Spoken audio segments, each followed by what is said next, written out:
চলমান গাজা যুদ্ধ শুরু হওয়ার পর থেকে প্রায় প্রতিদিনই ইসরায়েলে রকেট হামলা চালাচ্ছে হিজবুল্লাহ। জবাবে লেবাননে গোষ্ঠীটির বিভিন্ন স্থাপনায় বিমান হামলা চালায় ইসরায়েল। এরই অংশ হিসেবে উত্তর ইসরায়েলের গভীরে রকেট হামলা চালিয়েছে হিজবুল্লাহ। ওই অঞ্চলের হাইফা শহরের পূর্ব দিকের রামাত ডেভিড বিমান ঘাঁটি লক্ষ্য করে কয়েক ডজন রকেট হামলা চালানো হয়। শনিবার দিবাগত রাতের এসব হামলায় তাৎক্ষণিকভাবে হতাহত বা ক্ষয়ক্ষতির পরিমাণ জানা যায়নি।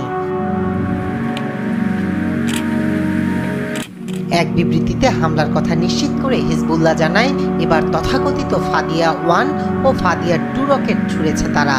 গেল কয়েক মাসে ইসরায়েলের দিকে যেসব রকেট ছুড়েছিল তা ছিল দ্বিতীয় বিশ্বযুদ্ধের সময়কার সোভিয়েত রাশিয়ার তৈরি কাতিউশা রকেট।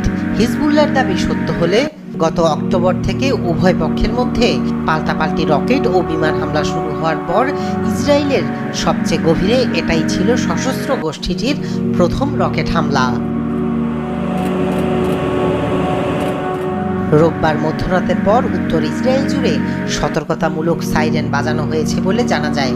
এছাড়া লেবানন থেকে 10টি রকেট ছোড়ার কথা জানিয়েছে ইসরায়েলের সামরিক বাহিনী। এসব রকেটের অধিকাংশই লক্ষ্যবস্তুতে আঘাত করার আগেই জব্দ করা হয় বলে দাবি ইসরায়েলের। এদিকে স্থানীয় সময় শনিবার সন্ধ্যা থেকেই দক্ষিণ লেবানন জুড়ে কয়েকশো বিমান হামলা চালিয়েছে ইসরায়েল। হিজবুল্লাহর সম্ভাব্য হামলা ব্যর্থ করতে এসব হামলা চালানো হয়েছে বলে জানানো হয়। এর আগে শুক্রবার লেবাননের রাজধানী বৈরুতের দক্ষিণের শহরতলিতে ব্যাপক বিমান হামলা চালায় ইসরায়েল। এতে ঘটে অনেক হতাহতের ঘটনা। এছাড়া শুক্রবারের হামলায় নিহত হন হিজবুল্লাহর কমান্ডার ইব্রাহিম আকিল। হামলার সময় বৈরুতের শহরতলির একটি ভবনে বৈঠক করছিলেন তিনি। হামলায় পুরো ভবনটি ধুলোয় মিশে যায়। গেল সপ্তাহে লেবানন জুড়ে হামাস সদস্যদের ব্যবহার করা কয়েক হাজার তারবিহীন যোগাযোগ যন্ত্র, পেজার ও ওয়াকিটকিতে একযোগে বিস্ফোরণের ঘটনা ঘটে।